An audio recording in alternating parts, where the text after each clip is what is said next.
Aquí comienza Gestión Solidaria. Bienvenidos nuevamente a Gestión Solidaria Radio, un programa hoy con invitados especiales precisamente de la casa de Unilatina. Nos acompaña Jan Sigu, bienvenido. Él es filósofo, sociólogo y consultor de las Naciones Unidas a través de la UNESCO, la Organización de Naciones Unidas para la Ciencia, la Educación y la Cultura. Sí, señor. Bienvenido. Gracias, señor. Su sede es Toulouse, en Francia. Sí, Toulouse es una ciudad del sur de la Francia, que es no lejos de España, cerca de la frontera con España. ¿Sí? ¿Y el clima es similar al de Bogotá en estos días? Y no, aquí en Bogotá hay una regularidad de climato que no hay en Francia, porque hay estaciones, hay veranos es un clima temperado, pero hay inviernos, las temperaturas bajan hacia menos 8, 10 y en verano 32, 35. Y nosotros nos quejamos porque aquí hace un poquito de frío en estos días. Sí, pero no es muy importante para nosotros. Okay, la temperatura ideal. Sí. Bueno, y nos acompaña el doctor Gustavo Rodríguez, de profesión economista, pero además es el vicerrector académico de Unilatina, precisamente el dueño de casa. Doctor Rodríguez, bienvenido. Gracias, buenas tardes. Encantado de estar acá. Hay noticias que vinculan a Unilatina con este programa de las Naciones Unidas, con la UNESCO, en lo que tiene que ver con el tema de la alimentación. Voy primero con el doctor Rodríguez para preguntarle en qué consiste este trabajo conjunto y cómo se ha venido coordinando. Bueno, esta es una idea que viene desde hace unos 20 años y que continuó desarrollándose, y desde hace 3 años veníamos conversando con expertos y científicos de Francia y la Universidad de Toulouse, y la Unión Europea le dio un apoyo importantísimo a Unilatina para desarrollar la idea que veníamos presentando, y era reflexionar sobre los desafíos de la alimentación del mundo en el año 2050, una idea y una reflexión de perspectiva muy importante. Y por la bondad de esta idea y la importancia que representa para todos, entonces la Unión Europea decidió enviar para apoyarnos y trabajar conmigo al doctor Jan Sigu. Muy bien. Somos más de 7.000 millones de personas en el mundo ya. Sí. ¿Con qué nos vamos a alimentar? Y hacia el 2050, ¿cuántos podríamos llegar a ser? ¿Qué han calculado ustedes en la UNESCO? Las proyecciones están alrededor de 9 a 10 millones de habitantes, millares de habitantes, pero están escenarios posibles a verificar por el porvenir, pero es necesario tener proyecciones para reunir políticas suficientes para luchar contra los desafíos de la alimentación a horizonte 2050. ¿Si hay comida para tanta gente? Se puede. La comida no es un problema únicamente de cantidad, es también la posibilidad para las poblaciones concernadas de aprovecharse, de tener acceso a las comidas. Hay la noción de ciclos alimentarios que actualmente no están un poco complicado por la organización económica del negocio alimentar. Hay las grandes empresas que perturban un poco el juego. Sí. Hay desequilibrio, hay poblaciones muy ricas y hay poblaciones muy pobres que no logran tener acceso a la alimentación, incluso hoy. Es un problema de acceso y de repartición de las comidas, y también de la capacidad de conservar esas comidas durante un periodo largo. Son tres cosas muy importantes. Se habla de diferentes regiones del mundo y todo el mundo se remite inconscientemente a África, que es el continente con mayor dificultad. Sí, África es el continente lo más en dificultades porque es atrasado en la producción, en la llegada de las comidas y también las capacidades económicas y también los problemas ambientales climáticos que influyen sobre eso. La Asia también está concernada con la India e Indonesia, que Asia, India, Indonesia. Sí, América Latina. América Latina conoce ciertos problemas, pero tiene argumentos para sacarse de la crisis si la voluntad política se manifiesta. Se contemplan temas como la crisis económica, por ejemplo, que ya está golpeando a países muy desarrollados y donde poblaciones que estaban acostumbradas a no tener dificultades hoy ya lo empiezan a vivir. Sí, conocemos eso en Europa, por ejemplo, porque hay problemas hay clases una nueva clase de pobres y también las clases medias que tienen dificultades económicas y los pobres también. Hay restaurantes del corazón que Coluche había creado hace 15 años, 20 años. En Francia, sí, que hay un cierto nivel de pobreza que se desarrolla en Francia y en todos los países europeos, Alemania, Inglaterra, España sobre todo, porque conoce una crisis económica importante. Un desempleo del 28%, no estaban acostumbrados a eso. Sí, la crisis económica también. Doctor Rodríguez, definitivamente la academia sí puede participar en la solución. Es lo que hemos propuesto y realmente los objetivos del proyecto la misión alimentaria 2050 es precisamente de reunir unas redes internacionales para movilizar al mundo y a los poderes públicos, a los científicos, a la academia, para plantear los desafíos del año 2000. Es decir, ya hay gente que está trabajando en este tema, pero no hay conciencia en el mundo de los desafíos que se presentan en el año 2050, que son ciertos. ¿Está desarticulada de pronto la conciencia sobre ese problema? Sí, porque, digamos, en Colombia, a mí me aterra que tengamos 10, 15, 20 mil niños que están muriendo de hambre y desnutrición y no pasa nada. A pocas cuadras de aquí. Sí, ahora en estos días veíamos el problema de la muerte de madres gestantes. Eso es gravísimo. Y va uno a mirar y son problemas de desnutrición, problemas de hambre. ¿La sociedad le tiene miedo a esta discusión? ¿La ha tratado de ocultar? Mire, hay un problema que yo quisiera estudiar y estoy mirando cómo analizarlo bien, y mi conjetura y mi hipótesis es de que nosotros estamos con un problema serio de enanismo. Si uno mira objetivamente la población colombiana, se ha perdido talla. Estamos enanizándonos. Es que es aterrador. Nosotros vemos a nuestro alrededor todas las niñas, ya adultas madres que no llegan a 1,50 m, y ya de 20, 25, 30 años. Ese es un campanazo de alerta apenas. Sí, pero es un tema que no hemos tocado.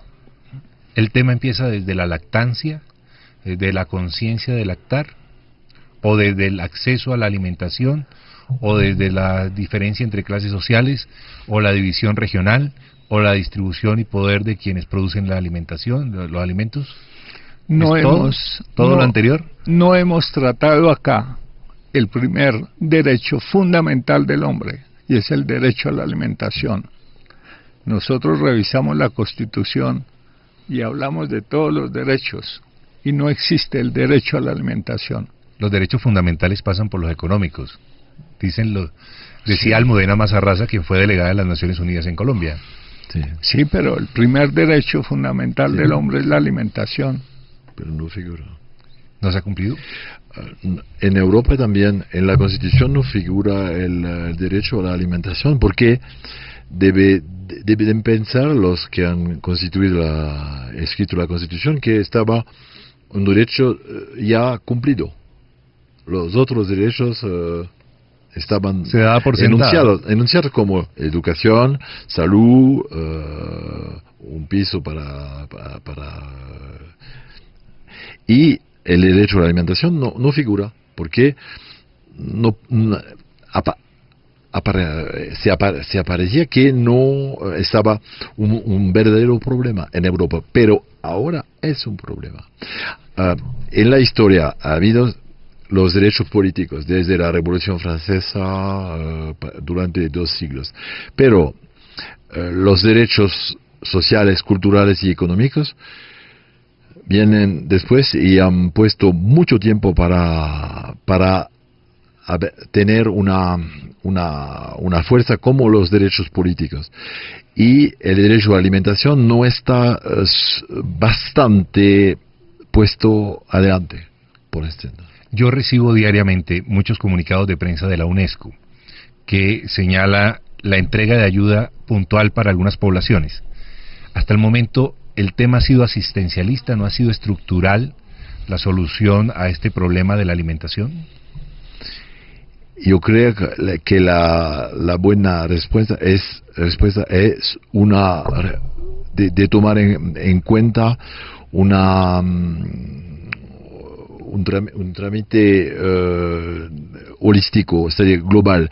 No hay que tener aplicaciones puntuales, simplemente hay que intervenir sobre la alimentación y también con los otros derechos, educación, salud y derecho a tener una habitación también. Todos los derechos son ligados, son vinculados. ¿Por dónde puede empezar la solución a este problema? Hay varias soluciones. Concientización, información, movilización de la gente, movilización de los políticos que hacen su trabajo con políticas justas, equitables, y también información de la sociedad civil, educación de los jóvenes en las escuelas, en los liceos, en las universidades.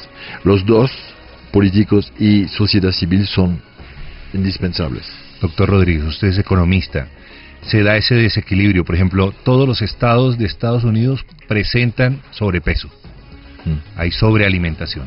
Y en regiones del planeta, por el contrario, la gente muere a diario porque no puede lograr ni siquiera el consumo básico de calorías diarias. ¿Cómo se analiza desde la economía esa no distribución equitativa del ingreso y de los alimentos, que son al final una expresión de esa riqueza?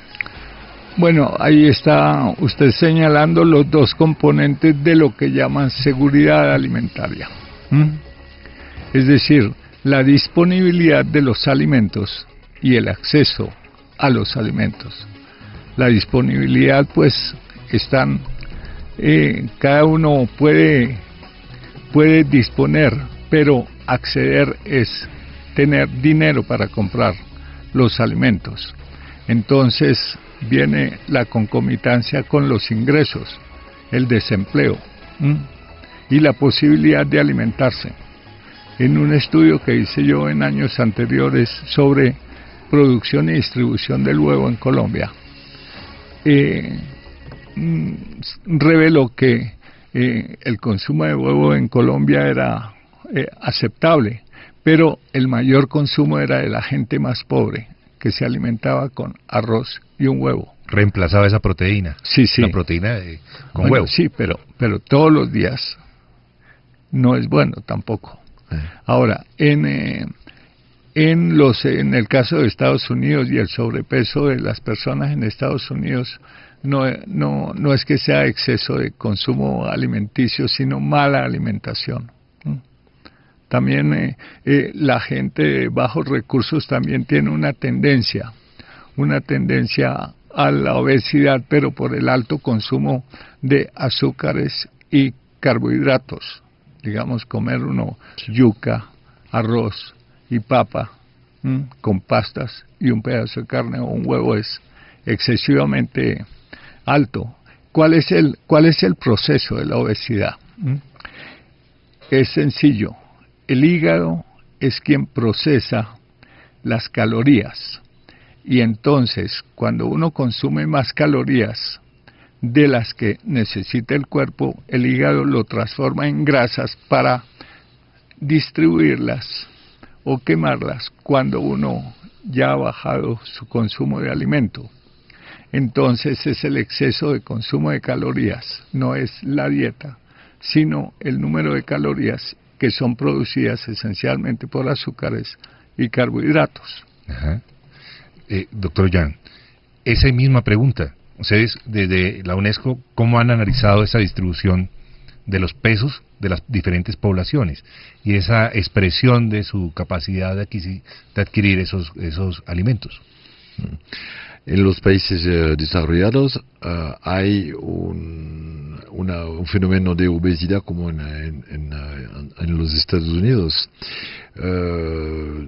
debido a la consumación exagerada de grasas, de azúcar, y en los países en desarrollo más afortunados hay también una hiperconsumación, pero de las clases pobres, muy pobres, que compensan una carencia social de valorización social con consumición alimentaria. Y hay un vínculo directo entre la inegalidad social, la pobreza, la falta de imagen social y la consumición de azúcar y de grasa y de alimentos no equilibrados, como se ve en América Latina, como se ve aquí, o en Francia también. Las clases sociales las más pobres están un poco obesas. Los jóvenes compensan con azúcar y otro. O sea que los que se están logrando alimentar no lo están haciendo bien. Sí. Hay un factor adicional y es la industrialización de la producción de alimentos. Sí. Hay una competencia porque las nuevas tecnologías se están llevando a las grandes áreas de producción, en el caso nuestro, aquí en Colombia, a la sustitución de producción de alimento por producción de hidrocarburos o producción de palma para estos combustibles o biocombustibles, como los han denominado los expertos, lo denominan los expertos. ¿Esa competencia puede llegar a desplazar realmente la producción de alimento? Sí. Yo creo que el agrobusiness está responsable de muchas patologías alimentarias y de la nutrición porque modifica la composición interna de los alimentos y pone elementos químicos que están negativos para el cuerpo y la salud. Es muy importante. Y yo pienso que los estados, los poderes políticos deberían intervenir para regular, controlar y favorecer alimentos de mejor composición para la salud. Acabamos de pasar por un paro campesino en Colombia. Los transgénicos se están apoderando de las áreas de producción y están colocándole condiciones a los campesinos para que produzcan bajo semillas certificadas, semillas que necesitan una utilización mayor de agroquímicos. Quedan prácticamente dependiendo de una gran corporación para que esa cosecha se pueda dar. Al final, la capacidad alimenticia de ese producto que llega al consumidor no es la mejor. ¿Ustedes lo advierten? Ha habido una tendencia, sobre todo en los últimos 30 años, sobre no solamente los transgénicos, sino la investigación agronómica, que el objetivo esencial es de obtener productos homogéneos para el mercado, para los grandes mercados. Si nosotros observamos la producción campesina tradicional, por tocar el tema de la papa, nosotros vemos que aquí tenemos una gran variedad de papa y la tendencia es a que sea la misma papa. La R12. La R12. Y las papas industriales que tienen que cumplir unas normas para la fabricación de los alimentos procesados. Entonces, esa es la tendencia y por eso vienen esas modificaciones para obtener productos homogéneos. Casi lo mismo que queremos con los animales, clonar animales, clonar que todas las vacas sean iguales para que sean producción en serie. Voy a remitirme al lo que significa la sigla de la UNESCO, Organización de Naciones Unidas para la Ciencia, la Educación y la Cultura. ¿Sí? Y me voy a ir al caso mexicano. México prácticamente ha perdido la cultura del maíz. Los transgénicos han llegado inclusive a invadir la historia genética de sus propios productos, de sus propias variedades. ¿Ustedes lo han identificado en la UNESCO? Sí, yo creo que es un fenómeno muy identificado en América Latina, en México, en Asia, en Francia también.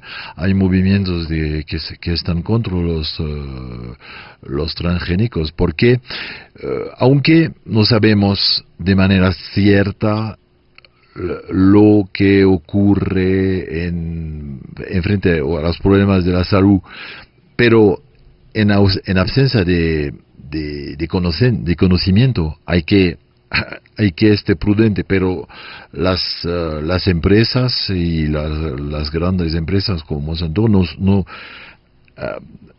van adelante y hacen tomar riesgos a la humanidad con ese problema.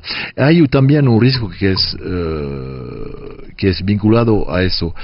Es que la riqueza de las semillas y de las variedades de frutas y legumbres va a desaparecer con eso. Y también la dependencia política. Para allá iba. Sí, porque podemos tener un pueblo por el hambre. Es fácil de controlar un pueblo que tiene hambre. Modificaciones, es un arma por ejemplo, política. Es un arma política. Entonces, modificaciones a constituciones, a legislaciones. Sí. Hay que, tomamos a un problema donde habremos hablado con el señor Rodríguez, que es el derecho humano está un poco atrasado en frente a una economía que es mundial, que tiene velocidad, que es muy rápida en los cambios en la manera de producir, de distribuir. El derecho va lentamente y está atrasado, y la gente que tiene interés puede tomar las diferencias entre los derechos nacionales para hacer lo que quieren. El Estado-nación sometido a la corporación. Sí. Es un problema fundamental. La fractura que hay entre una economía mundializada y un derecho que no es ahora todavía, tal vez, espero un día, transnacional, realmente internacional, porque el derecho no es internacional, es nacional.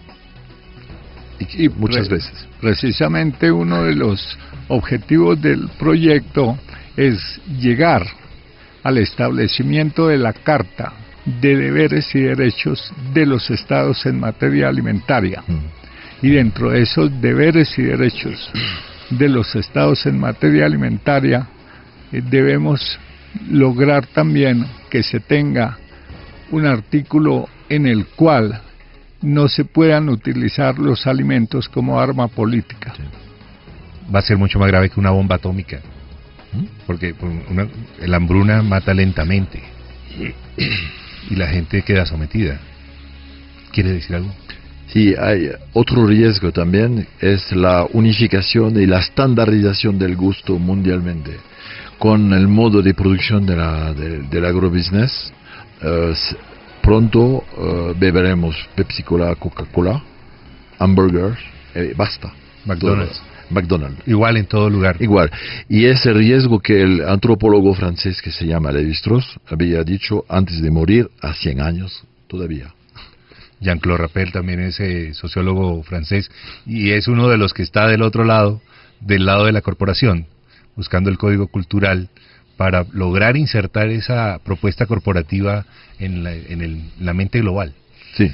Se puede llegar a pensar que hay del otro lado estrategas tratando de lograr que todo sepa igual para la misma mente, para esa mente global, para el mundo. Puede ser muy complejo ese tema. Del otro lado de la corporación hay ese interés de colocar esa condición. ¿Son conscientes de ello o lo están haciendo de manera inconsciente? Profesionalmente no creo que hay movimientos para abrir y para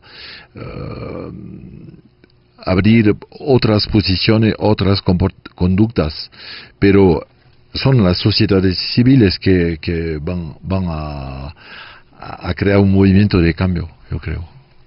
Bueno, me devuelvo un poco a lo anterior. ¿El mercadeo va a lograr ganar la pelea? Mire, el reto mayor, el reto más grande hacia el futuro, digamos, horizonte año 2050, es que de los, digamos, 10.000 millones de habitantes que tendrá el mundo, el 80 o más será urbano. Entonces se imagina los temas de distribución y de consumo en las grandes ciudades.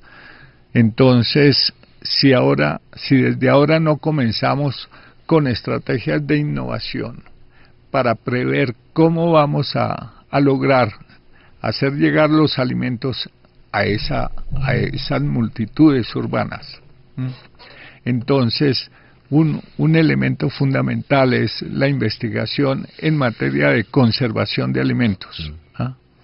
Y va a haber un desarrollo enorme, sobre todo de la agricultura urbana y periurbana, sobre todo los microproductores. Yo lo entreveo así, microproductores que van a encontrar oportunidades de suministros, porque de todos modos, lo que sí es seguro es que cada uno vamos a luchar por tener nuestra comida, y son 3 comidas al día, que no dan espera. Y entonces, ¿cómo lograr desarrollar todas las estrategias y lograr satisfacer esas necesidades? Y también cambiar el ciclo de producción, de distribución y de consumición, pasar de un ciclo largo de comidas que hacen 10.000 o 20.000 kilómetros, de continentes a continentes diferentes, a ciclos más cortos de pequeños productores y transformación de PMIs y consumación no lejos, para introducir una racionalidad en el ciclo alimentar. Mire, quiero comentarle algo. Es muy diciente que hace 20 años comenzó a llegar a Colombia Carrefour, sí, la empresa más grande del mundo, la de mayor experiencia, la que le enseñó al mundo la gran distribución. Vino a Colombia y tomó el reto de instalar como unos 45 supermercados. ¿Quién se iba a imaginar hace 20 años instalar un Carrefour en el 20 de julio? En Ayuelos hacia Fontibón, en Faca, por todos lados, en Girardot, por todo el país, porque ellos pensaban controlar y dominar la gran distribución en Colombia, porque veían una oportunidad en donde habían micro supermercados, y están acabando con las tiendas también, etcétera. Y un buen día se dieron cuenta que estaban equivocados en la apreciación sobre la adaptación del pueblo colombiano a ese tipo de consumo, y tomaron la decisión y se fueron, y los chilenos entraron. Deme unos minutos, vamos al break de la media hora y seguimos con estos invitados especiales, Jean Sigou y el doctor Gustavo Rodríguez, vicerrector de la Universidad Unilatina.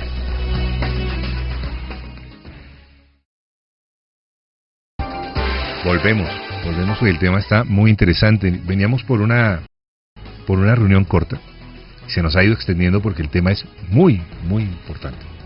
Está don Jan Sigou de la UNESCO, de la Universidad de Toulouse, quien ahora es uno de los miembros de este programa académico que viene liderando Unilatina en Colombia para proyectar lo que es la seguridad alimentaria hacia el año 2050 a través de la investigación científica y universitaria. Y está el doctor Gustavo Rodríguez, vicerrector académico.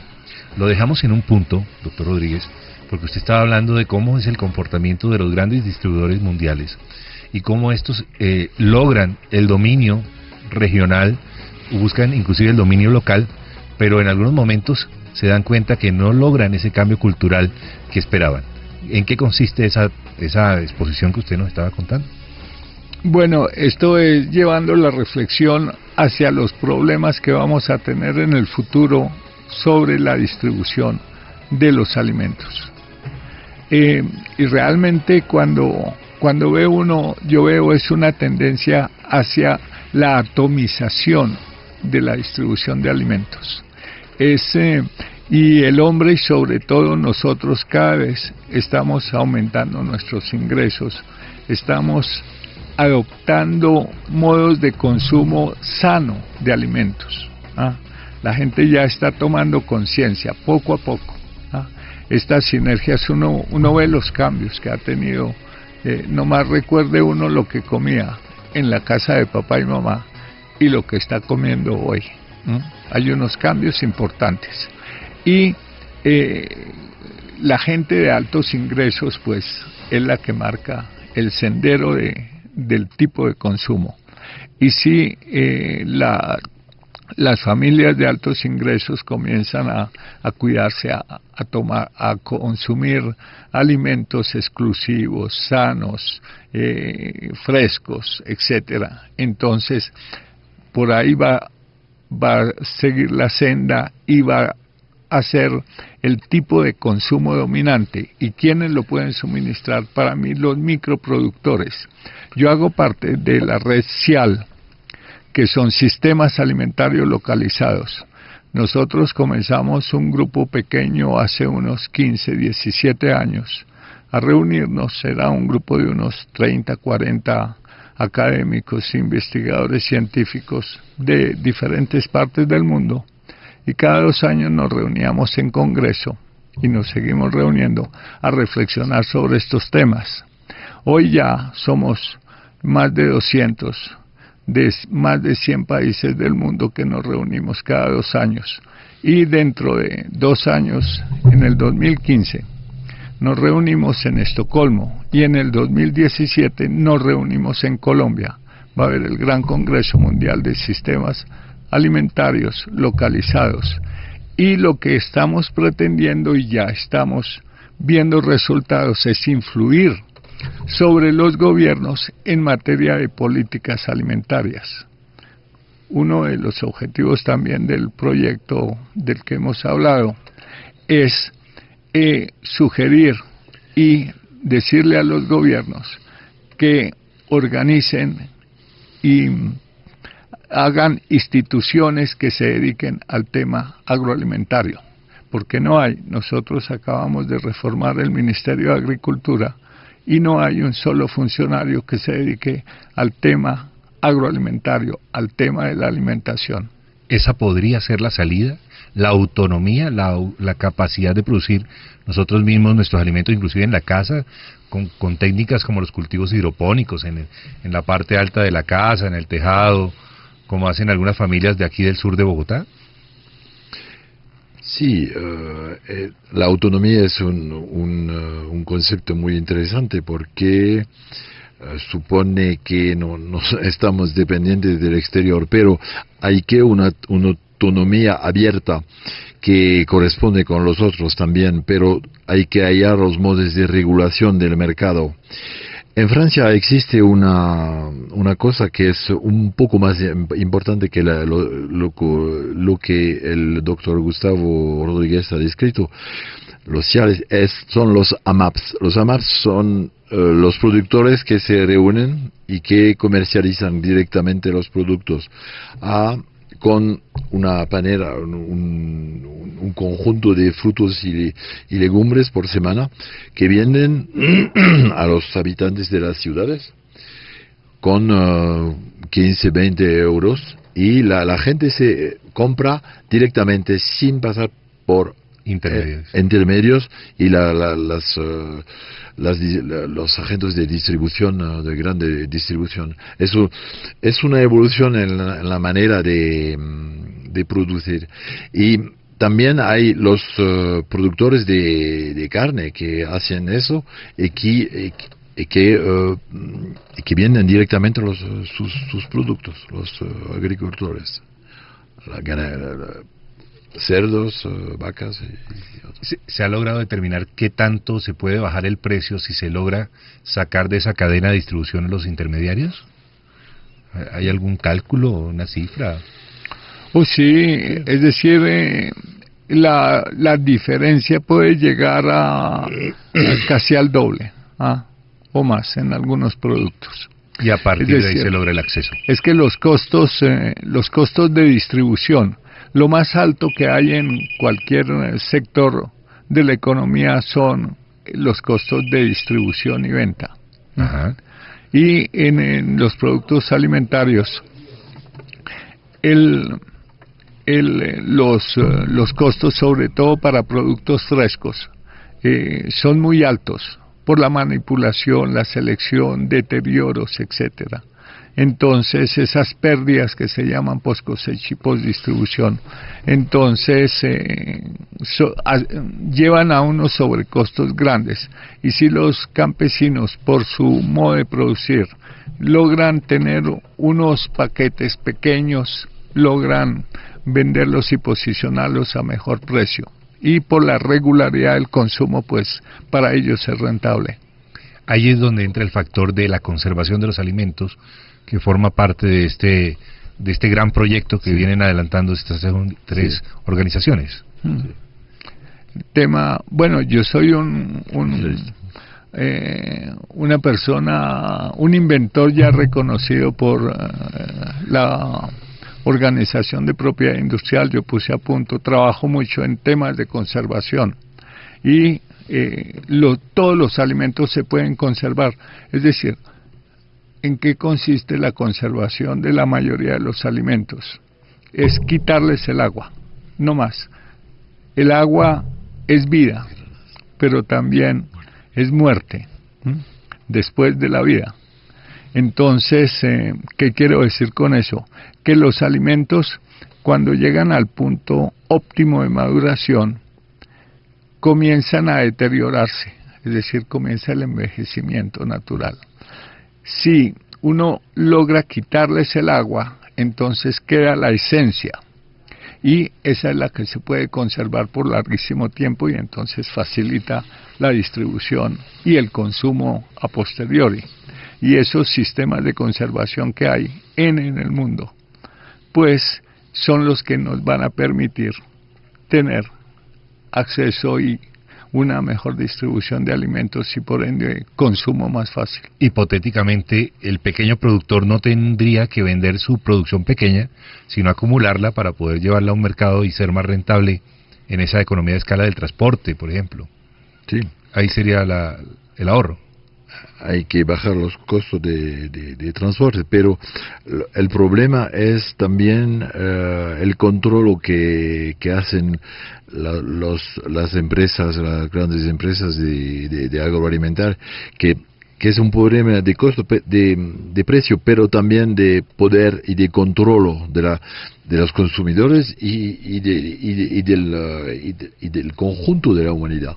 Es un racket real. Las grandes empresas dictan sus condiciones a los productores y a los consumidores, a los dos. Si el productor quiere llegar a una gran superficie, tiene, bajo el precio, bajo la presentación, inclusive algunas muestras. Sí, pero la distribución tiene una fuerza muy importante. Hemos discutido de eso muchas veces. En Colombia se da el caso de los mercados campesinos también, tomando Sí, el ejemplo francés. Y hay organizaciones como Agrosolidaria que agrupa a pequeños productores en regiones, cooperativas, el tema Muy cooperativo. importante, sí. Definitivamente esa asociatividad, esa posibilidad de que pequeños productores logren llevar a los mercados.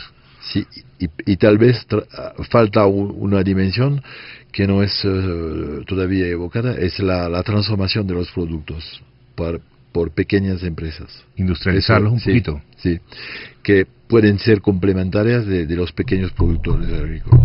Sí, yo creo. Falta todavía esa escala, Sí. ese Sí. eslabón en la cadena, Sí. los pequeños productores, que podría ser, por ejemplo, un trabajo para las mujeres del campo. Sí, Producción y, de y yo mermeladas. creo que hay que ir no a estos métodos tradicionales, porque realmente cuando dicen conserva de alimentos y todo se vuelve mermelada y todo se vuelve en almíbar, pues es una conservación perversa, Ajá. porque al consumirse se están multiplicando los elementos calóricos y puede perder fuerza el producto esencial, digamos, la papaya, el mango, etcétera. Pero precisamente si entramos nosotros mediante la innovación y la investigación a la puesta a punto de nuevos métodos de conservación, ahí sí limpios, en donde solo se trate de quitarles el agua para conservarlos, porque ahí sí puede uno conservar 10, 15, 20, 50 años un producto antes de que esté herméticamente sellado, mientras que si son productos que tienen unos envolventes para conservarlos, ahí sí viene un deterioro muy rápido. Le voy a dar un consejo a sus oyentes, no más que tomen el ensayo, hagan el ensayo, compren la albahaca, las hierbas aromáticas, etcétera, que uno ve en montones en las plazas de mercado. Si ellos compran una porción, la amarran de la raíz y la cuelgan patas arriba en la cocina, se seca, la empacan y ven que la pueden conservar mucho tiempo. Es el método de deshidratación más sencillo que hay y es muy efectivo. Me voy a ir al tema de la educación. Nosotros tenemos toda una estructura estatal en el tema de educación para apoyar supuestamente a las comunidades menos favorecidas, pero cada vez esa estructura educativa, por ejemplo a través del Sistema Nacional de Aprendizaje SENA, se va más a las ciudades a enseñar nuevas tecnologías, producción de software, atención al cliente, call centers, para que podamos ser cada vez más proveedores del sector servicios. Pero estas cosas que usted nos enseña, doctor Rodríguez, de conservación de alimentos, de empaquetado, de distribución, de producción inclusive autónoma, muy poca gente la maneja. Esa educación en el campo no se está dando y lógicamente ese desplazamiento del joven hacia la ciudad cada vez es mayor. ¿Ustedes qué han identificado en ese tema? Mire, en épocas recientes, pasadas, cada vez que he encontrado algunos políticos y he tenido la oportunidad de conversar con ellos, les digo, mire, tenemos que darle educación prioritaria e invertir todo el dinero del mundo en los jóvenes menores de 15 años y con un énfasis en educación alimentaria a las niñas, enseñarlas a comer, nutrirlas, porque van a ser las madres de las generaciones futuras. Y es que me preocupa el enanismo y verdaderamente si no comenzamos a combatir ese fenómeno, ese flagelo, nosotros sí en Colombia a futuro podemos desaparecer. En el tema educativo, ¿cómo manejarlo? Es muy importante porque sin educación no hay transformación profunda de los modelos de vivir, de las relaciones sociales, y todo pasa por la familia y después la escuela, la universidad. Hay que transmitir, concientizar, educar, informar, formar. Son los 4 objetivos y investigar también sobre todo eso en mismo tiempo. Un tema fundamental, la ciencia. las patentes están colocando condiciones políticas a los gobiernos, a los productores, a los distribuidores. ¿Las patentes son perversas? Mire, yo le hablo de mi experiencia.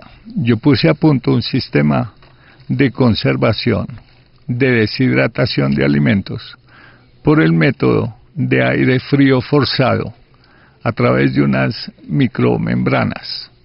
Y yo obtengo alimentos que les quito el agua porque son muy frágiles, digamos el cilantro. ¿Cómo conservar el cilantro? Entonces el método que puse a punto, que fue reconocido por la Superintendencia de Industria y Comercio, que fue aceptado por la Cámara de la Propiedad Industrial, cuando quise patentarlo, pues dije yo, no lo patento porque yo no voy a trabajar para pagar y proteger mi patente durante 25 años. Y es un negocio, yo le digo sinceramente, es un negocio para las firmas de abogados que tramitan los sistemas de patentes y el costo para pagar uno para que le cuiden la patente. Y es demasiado, es costosísimo. Realmente para mí es una utopía. Y solamente eso le sirve a las empresas, digamos, laboratorios, grandes multinacionales, que pueden darse el lujo de pagar una patente, protegerla, porque la van a explotar. En este tema de patentes, se está quedando la corporación, la que tiene los grandes abogados, con esa historia, con esa capacidad cultural de los pueblos. ¿Se están apropiando de ese conocimiento ancestral? Sí, yo sí creo. Mire, a mí me tocó un caso bien curioso. Se hizo un estudio por parte de una corporación, yo hice parte de ese estudio, se presentó a entidades para financiación, etcétera, y años después ese proyecto se veía ya realizado por otras firmas, etcétera. Es decir, a uno le exigen entregar estudios, patentes, etcétera. Eso es válido en Francia, que la investigación y todo es público, porque es el Estado el que financia la investigación. Entonces ellos dijeron desde hace unos años, todos los resultados de la investigación los ha financiado el Estado francés con recursos del pueblo francés. Eso le pertenece a los franceses, entonces no hay protecciones de ese tipo. ¿Para dónde vamos? ¿Cuál va a ser el futuro entonces?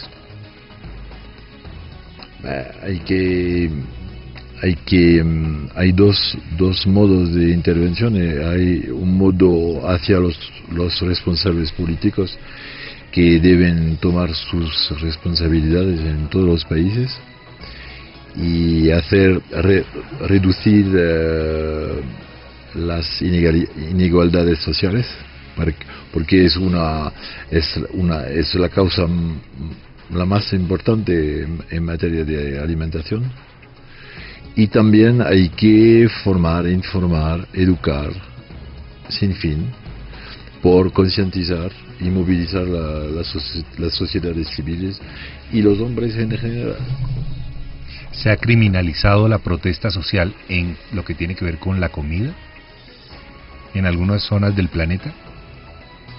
Sí, en toda la historia humana han sido movimientos sociales del hambre, faminas. La Revolución Francesa. Revolución Francesa también. Estaba la revolución de los vientres vacíos. Y cuando tenemos el vientre vacío, nos revoltamos, ¿no? Hay revolta y revolución también. Es político. La hambre es un problema político. A una hora de vuelo de Bogotá hay un país que la gente llega y visita y no encuentra nada en los supermercados a veces. Y se trata de volver, en el caso venezolano, se trata de volver un problema de oposición hacia el régimen. ¿El hambre y la falta de alimentos se vuelve un discurso político en algún momento? Sí, la hambre es utilizada muchas veces en la historia humana como arma política para controlar, control social, sí, y político. Yo le doy comida a los de mi grupo político y a los del otro le niego la libreta. Sí, sí, es un problema de distribución y de igualdad y de inigualdad social, sí, y de control también. Bueno, vamos al cierre y las conclusiones, doctor Rodríguez. El mensaje final.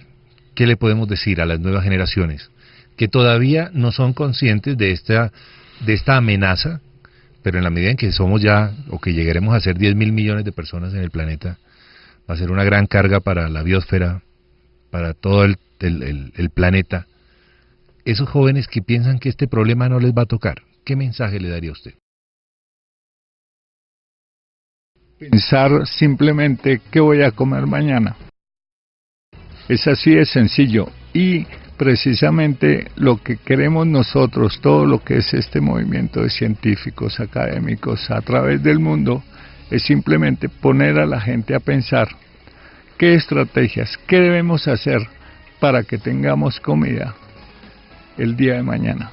¿Cuál es el siguiente paso dentro de esta alianza que hace la Universidad de Toulouse, Unilatina y la UNESCO? El primer paso que vamos a dar es la organización de un curso internacional sobre políticas alimentarias con la perspectiva de 2050, con los mejores especialistas del mundo aquí en Colombia.